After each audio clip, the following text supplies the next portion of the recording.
Welcome into another episode of Three's a Crowd alongside Eli Atwood. I'm Preston Vargas, and Eli, we had football last night in Los Angeles. Tell us about that. Yeah, it was a big game there. The Chargers, Vikings both came out a little slow, but then ended up being a beat down by the Chargers there, 37-10. Yes, Herbert, 18 for 25, 227 yards, three touchdowns, and an interception for him. yeah, Herbert had a solid outing. I know Wentz left the game early, or he left the game briefly, but ended up playing through pain. Uh, what is what did the Vikings do for their quarterback situation? Yeah, I mean, hopefully McCarthy will be back next week for him. If not, I'm not sure. With Wentz, definitely seemed like he shouldn't have been playing for the rest of that game. Looked like he was in Yeah. bad pain there. I saw a graphic on the game last night. They showed a full screen of Daniel Jones and Sam Darnold, how they've been doing since the Vikings left, and the Vikings quarterbacks this season versus those guys. Yeah, if they would have just kept either of them. They could Either of them could have been starters, but Yeah. it is what it is for them. They went with rookies now, got hurt. And what's even worse, Aaron Rodgers, they could have had him in free agency for a year, would have completed the Brett Favre path. Yeah, for sure. Definitely seems like a questionable decision in hindsight. But I think that if you can get Justin Jefferson more involved, Jordan Addison, they got a ton of weapons offensively, but their line was pretty poor last night. But it's good for the Bears for sure. Yeah, for sure. Good for the Bears in the conference. Hopefully we should Yeah. be able to get that win next time. Feel like we were should have won the first game and weren't quite able to get it hmm there. We should be And 5-1. That's another yeah, for conversation sure. for another time. And going into our next point here, the NBA betting. You got Chauncey Billups and Terry Rozier making some big headlines. Also Damon Jones. What do you see out of all this, Preston? This is, in my opinion, stupidity on these three players. I mean, you're in the NBA. You're not supposed to tip off injuries. I'm looking at Damon Jones here for tipping LeBron James injury status, tipping those off to before it's even public knowledge, and then Terry Rozier on his prop bets. You can't do stuff like this. We saw that with Jonte Porter also a few years ago with that saying he's gonna pull out of the game with an injury. This just ruins the integrity of the game for sure. Yeah, for sure. I feel like the Rozier one, especially, it's like seriously, you can't be doing that. I mean, obviously the other ones are bad, but it's just can't I'm have for players doing that. I mean, On the Chauncey Billups point for legal poker. He was involved in the mafia, according to some reports, with that. Scam people out of tens of millions of dollars. yeah, some sort of situation with glasses, or I'm not sure exactly how that worked. I hope that there's not more out of this, but it looks like this could just be the tip of the iceberg. And with 30 Yeah, it arrests does. involving all of this on what was supposed to be an opening night to celebrate the NBA. NBC's got the rights to the NBA back. They got a double overtime performance for the Rockets against the Thunder. The Thunder had another double overtime game, beating the Pacers. They're supposed to celebrate the players playing in those games and what the season could be. It sucks that this kind of scandal overshadows the opening week. Yeah, for sure. It's definitely left a stain on the NBA so far this season. I'm for sure. I think that I think they can get past this, but these guys have to be banned for life to make sure that nobody does this again. For sure, yeah, but unfortunately, we've seen time and time again. It's a problem with the NBA, especially, I feel like. And they took a stand on Jonte Porter. I think they can do a stand. They can take a stand with these guys. For sure. Then moving on to the Steelers and Packers in our game of the week, Aaron Rodgers will play against his the team that he played for 18 years for the first time when they face off on Sunday Night Football. The Steelers have been doing good. They're 4-2 right now, leading the AFC North pretty comfortably, I might add. And the Packers currently 4-1-1. They're at the top of their division. What do you expect from this game? Yeah, I mean, it should be a great game. You got two top teams in the league going fighting head to head. Aaron Rodgers' return game. I did see where Aaron Rodgers said that he's now going to retire as a Packer once that day Hmm. does come. So maybe a little less bad blood there, but still something to see. Certainly less bad blood there. I mean, when he got traded to the Jets, he had a falling out with Matt LaFleur because he was trying to go with Jordan Love sooner and move on. But the bad blood seems to be dissipated a little bit. I mean, obviously his stint with the Jets didn't go as well. He's doing well with the Steelers. They're 4-1, leading the division by 1.5 games. I expect this to be a close game. I think when I saw the Packers were slightly favored in this one. Yeah, I think that's the case. Yeah, just a little. I think by 3. But Pittsburgh's hosting this game at Acrisure Stadium. I think if I had to pick in this one, I think I'd pick the Pittsburgh Steelers to win.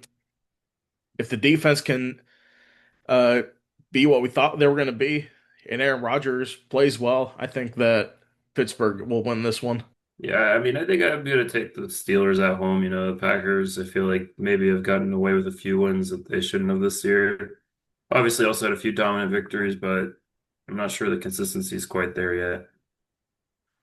They should have lost at Arizona if it wasn't for a last minute comeback from Jordan Love and Micah Parsons. Micah Parsons single-handedly beat Arizona. Yeah.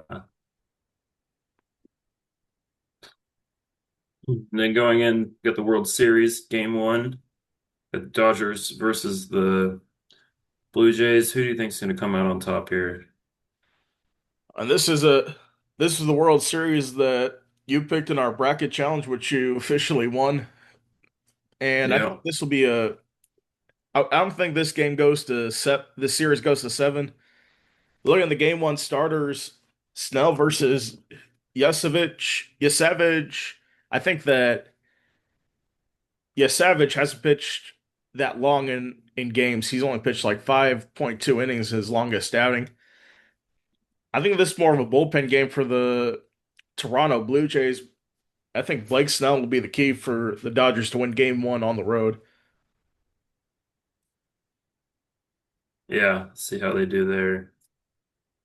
And yeah, obviously we both took the Dodgers in this one, so I think for them it just comes down to, like you said, pitching. Can they keep consistent with it? Yes, the Dodgers definitely have a more solid starting pitching core. I think that's going to be key. I think they'll win in 6 games. All right. And then we go to which top 10 team has the biggest road test in college football this weekend? We got Ole Miss, Oklahoma, Alabama, South Carolina, Texas A&M, LSU. What do you think? Yeah, I mean, I think this is a big test for Texas A&M, LSU, I feel like, is going to come into this game wanting to win. They're going to fight hard. It's obviously a hostile environment there, so it's going to be tough. I mean, LSU is in a must-win situation if they want to make the college football playoff this year. But for me, I'm gonna say, and this is one of these classic going into looking ahead games. I think South Carolina beats Alabama this Saturday, and here's why. Really? Wow. Alabama is they have LSU next week. This is a game they're probably overlooking and looking more forward to the LSU game when they play them in the rivalry. And this is one of these trap games. You go on the road to a hostile environment. Lenora Sellers is a good quarterback for South Carolina, even though they're projected as a top 15 team to open the season. Obviously, a little bit of a disappointing season, but I think South Carolina still has they're still a decent team, in my opinion. I think that they'll upset Alabama. Yeah, you can never know with the SEC. No, it's very unpredictable for sure. Well, I guess going on, we've got our week 9 picks here. Let's Yes. go through who we take. We So, open it up. yeah, let me open it up too. And the first game is, I think it was Ole Miss and Oklahoma. I think so, yeah. All right, my game pick for that one, I'm gonna have to go with OU to win this one. Yeah, I think I'll take the opposite. I'll go with Ole Miss. I like what we've seen from Ole Miss here early on this season. The one loss they have was obviously a very good loss, you know. Yeah. We'll see if it's enough going into a tough away game here. And then South Florida and Memphis. Yeah, this one, no question for me. I'm taking South Florida. Memphis had a bad loss. I forget who it was, but I do think that they had a pretty bad loss from what I remember. Yeah, I'm gonna take Memphis too. We hate USF, even though Oh no, I took South Florida. Yeah. I mean UCF doesn't play them often right now. But I'm gonna Yeah, they're take sort of Memphis, a even though they foregone lost to rival. UAB as a 20-point favorite. Memphis is at home. Yeah, that's why I picked USF. And then where college game day will be this weekend, Missouri versus Vanderbilt. Big SEC matchup. Top 10 Vanderbilt. Never thought I'd say that in my lifetime. Yeah, I'm taking Vanderbilt at home. Really liked what we've seen from Pavia and this whole Vanderbilt team. Yeah, I'm going to take Vanderbilt too. Missouri had an overtime a game against Auburn last week on the road, which they won, but we'll see how much fuel they have in the tank for this one. Off to the Big 12 now, BYU and Next, Iowa State. yeah, I'm taking BYU here, no question. I mean, Iowa State away game might be a little tough, but BYU's been running through it lately. This doesn't show us what the spread is to that game. I'm going to take BYU, but if I see the spread, let me check that real quick because it feels like you would take Iowa on the spread in this one, but Yeah. since this is outright, I'm going BYU to win. Oh, Iowa State's favored by 2.5. Wow. Oh, that is surprising. Yeah. I think they were Big 12 favorites this season, but now BYU is 7-0 and running away. That is a big test for them. Illinois and Washington. Next up, Illinois. Yeah. I think here I'm going to go with Washington. They're at home. Both teams have the same record. I kind of feel like both teams have had a mixed season so far. Like what I see from Washington here. I agree with you. These are two French top 25 teams, and I think Washington will get the win.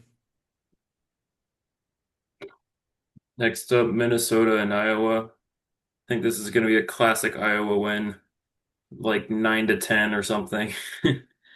Low scoring game, strong defensive performance here. Both teams at 5-2. This is the CBS game for them. I think it'll be a close one. but I think Iowa pulls out in the end. Like you said, in a classic Iowa fashion, like 13-10. Next up, we got San Diego State and Fresno State.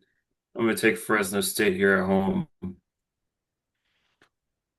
I think this is a tough game to pick. Fresno State always good, so is San Diego State.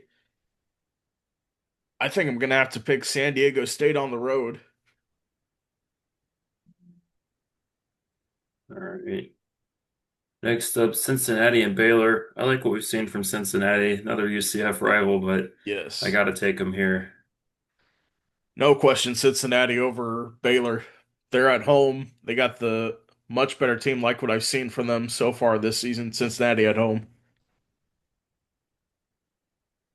And here we go, Texas A&M and LSU. Like I said, it's going to be a hostile environment. Must-win game for LSU. I'm going to go ahead and roll with them here. And Texas A&M is 7-0 right now. Like you said, hostile environment going into Tiger Stadium at night in a 7:30 kickoff. Texas A&M's bound to slip up sometime. Give me LSU. And then next up, we have arguably the game of the week here, a 1 versus 2 matchup from the FCS. North Dakota State taking on South Dakota State, both undefeated coming into this game. I think this is ultimately just going to come down to the home field advantage. I'm going to take South Dakota State. I think this is the first time we've picked an FCS game on here, and both 7-0 teams. Yeah, This is probably going to decide who gets the one seed in the FCS playoffs. I'm going to take the yeah, for defending sure. national champion North Dakota State Bison. There you go. Can't go wrong with them. That's going to do it for our show today. Don't forget to like this video and subscribe. We do these episodes every Monday and Friday. And thank you guys for watching this one. We'll see you again on Monday.